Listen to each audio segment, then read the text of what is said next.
In a quiet coastal town in England, there lived a 16-year-old boy named Oliver. Oliver was known as a quiet student who preferred books over crowds.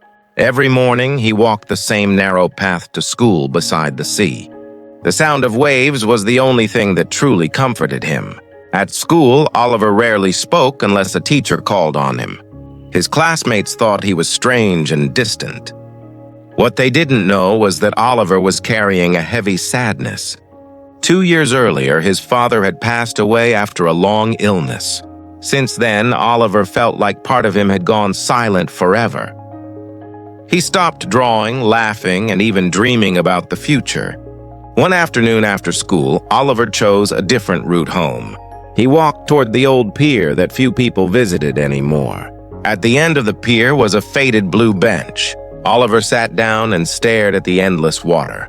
The sky was painted in soft orange and pink colors. As he sat there, he noticed an elderly woman struggling with a bag. Without thinking, Oliver stood up and helped her. She smiled warmly and thanked him. Her smile reminded Oliver of something he had almost forgotten. She asked if she could sit beside him. Oliver nodded politely and moved his bag. The woman introduced herself as Margaret. She said she visited the pier every evening. Oliver asked why she always came alone. Margaret looked at the sea and said she was waiting. Oliver was confused but didn't interrupt her. She explained that her husband had loved this place. They used to sit on this very bench together. After he passed away, she continued coming. She said it made her feel closer to him. Oliver felt his chest tighten. He realized he wasn't the only one missing someone. Margaret looked at him gently and asked why he seemed so sad. For the first time in years, Oliver spoke honestly. He told her about his father. He told her how empty everything felt. Margaret listened without interrupting. The wind moved softly around them. When he finished, his eyes were wet. Margaret placed her hand kindly on his shoulder. She said grief never really disappears. She said it only changes shape. She explained that love doesn't end when life does. It simply learns a new way to stay. Oliver had never heard grief described like that before. Margaret smiled and said something surprising. She said pain proves that love was real, and real love is never a weakness. Oliver felt something loosen inside him. The sky slowly darkened above the water. Before leaving, Margaret handed Oliver a small notebook.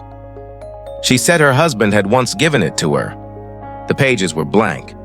She told Oliver to fill them. She said stories help memories breathe. Oliver accepted it carefully. That night, he opened the notebook in his room. He stared at the first page for a long time.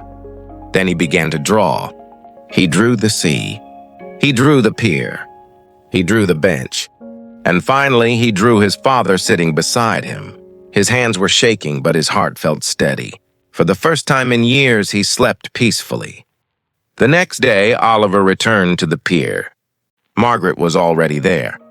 He showed her the drawing. She looked at it with shining eyes.